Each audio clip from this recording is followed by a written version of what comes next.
ओम गणेशाय नमः. नवनाथ कथासार. अध्याय 45. नागनाथास दत्ताचे दर्शन.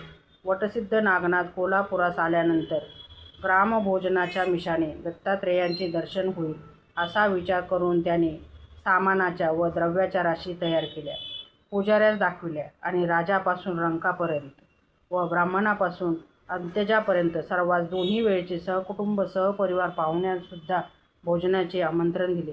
गावात स्वयंपाकासाठी कोणी चूल पेटवू नये. सकाळी व मधल्या वेळीही भूक लागली तर तिकडेच फराळाचा बेत ठेवला असल्याचे आमंत्रणात सुचवले होते. निरनिराळ्या जातीत भ्रष्टाचार होऊ नये म्हणून बंदोबस्त ठेवून कार्याची सुरुवात झाली. यामुळे गावात कोणीच स्वयंपाकाकरता चूल पेटवली नाही. अन्न घरी घेऊन जाण्यादेखील मनाई नव्हती.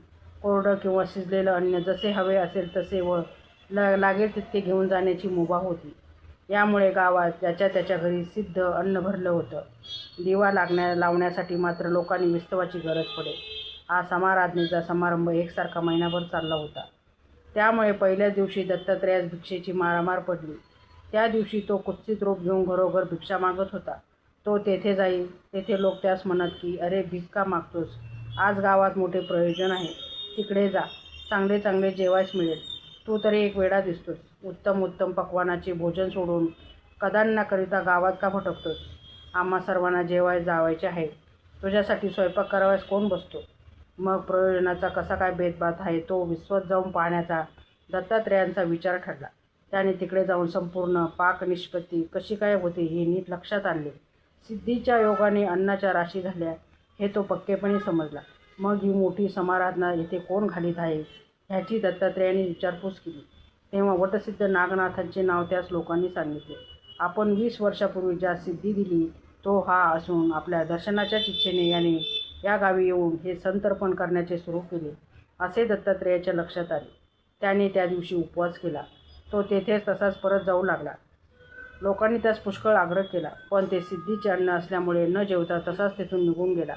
तो दररोज गावात येऊन सुकी भिक्षा मागे. कोणी जास्त चौकशी करून विचारले तर मी भिक्षेच्या अन्नाशिवाय अन्नसेवन करत नाही असे सांगे व काशीत जाऊन भोजन करी. याप्रमाणे 1 महिना लोटला. नागनाथाने विचार केला की अजून स्वामींचे दर्शन होत नाही. हे काय? मग त्याने ग्रामस्थ मंडळीस विचारले की गावात भिक्षा मागणारा कोणी अतिथ येत असतो काय? त्यावर लोकांनी सांगितले की एक जण नियमितपणे येतो, परंतु त्याच्या भिक्षान्न सेवन न करण्याचा नियम असल्यामुळे तो तुमचे अन्न घेत नाही. गावात इतर शिजलेले अन्न त्यास मिळत नाही म्हणून कोरान्न मागतो. मग भिक्षेकरी पुन्हा आल्यास मला सांगावे, म्हणजे मी स्वतः जाऊन त्याची विनवणी करीन व त्यास आणून भोजन घालीन असे नाथांनी त्या लोकांना सांगून ठेवले. त्यावेळी त्यांना अशी सूचना केली होती की त्या भिक्षा मागणाऱ्याला कोरडी भिक्षा घालू नये. इथल्याच अन्नाची त्यास सांगून सवरून भिक्षा घालावी व ती जर त्याने न घेतली तर मला लगेच कळवावे असे सांगून त्यास सिद्धीचे पुष्कळ अन्न दिले. पुढे दत्तात्रेय भिक्षेस आला असता हे नाथाकडचं अन्न असे बोलून लोक भिक्षा घालू लागले. ती तो घेईना.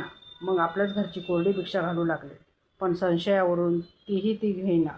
इतक्यात कोणी जाऊन ही गोष्ट नाथास कळवली. त्यास सरसा तो लगबगीने तेथे आला. त्यास लोकांनी लांबूनच तो भिक्षेकरी दाखवला. त्याबरोबर नाथाने त्याच्याजवळ जाऊन हात जोडून पायावर मस्तक ठेवले व नंतर, बहुत दिवसात माझा समाचार न घेतल्यामुळे मी अनाथ होऊन उघड्यावर पडलो आहे. आता माझ्यावर कृपा करावी अशी स्तुती केली. त्याची तीव्र भक्ती पाहून दत्तात्रेयाने त्यास उठून हृदय धरले व तोंडावरून हात फिरविला. तसेच त्याच्या डोळ्यातले अश्रू पुसले व त्यास एकीकडे नेऊन आपला वरद हस्त त्याच्या मस्तकावर ठेवून कानात मंत्र सांगितला. ती आत्मखून समजताच तो ब्रह्मपरायण झाला व त्याच्या अज्ञानाचा समूळ नाश झाला. दत्ताचे स्वरूप पाहताच त्यास अनुपम आनंद झाला.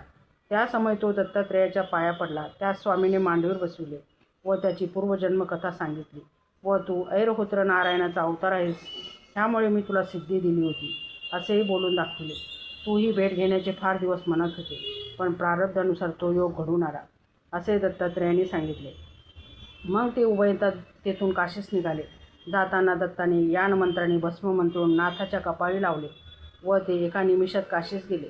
तेथे नित्यनेम उरकून क्षणामध्ये ते बद्रिकाश्रमास गेले व शिवालयात जाऊन दत्ताने उमाकांताची भेट घेतली. उभयतांच्या भेटी झाल्यावर समागमे दुसरा कोणी आणला आहे असे शंकराने दत्तास विचारले. तेव्हा दत्ताने हा नागनाथ ऐरहोत्र नारायणाचा अवतार आहे असे कळविल्यानंतर शंकराने त्यास नागपंथाची दीक्षा देण्याची सूचना केली. ती लगेच दत्ताने कबूल केली. मग नागनाथासह दत्तात्रय तेथे 6 महिने राहिले. तितक्या अवकाशात नाथा सर्व विद्यात व 64 काळात निपुण केले. मग नागाशार्थी जाऊन सर्व साधने सिद्धी करून घेतल्यानंतर दत्ताने त्यास पुन्हा बद्रिकाश्रमास नेऊन तपश्चर्यास बसविले व नाथ दीक्षा दिली. तेथे त्याने 12 वर्ष तपश्चर्या केली. त्या संपूर्ण देवांनी अनेक वर दिले, परंतु त्याने मावंदे करून देव ऋषी आदी करून सर्वात संतुष्ट केले. नंतर सर्व आपापल्या स्थानी गेले. पुढे दत्तात्रेयाने नाथास तीर्थयात्रेत जाण्याची आज्ञा केली. त्यानुसार दत्ताच्या पाया पडून नागनाथ तीर्थयात्रा करावयास निघाला व दत्तात्रेय गिरिनार पर्वतावर गेला. नागनाथ तीर्थयात्रा करीत बालेघाटेस गेला. तेथे अरण्यात राहिला असता गावोगावचे लोक त्याच्या दर्शनास येऊ लागले. त्यांनी त्यास तेथे राहण्याचा आग्रह केला व त्याच्याजवळ पुष्कळ लोक येऊन राहू लागले. त्या गावाचे नाव वडगाव असे ठेवले. पुढे एके दिवशी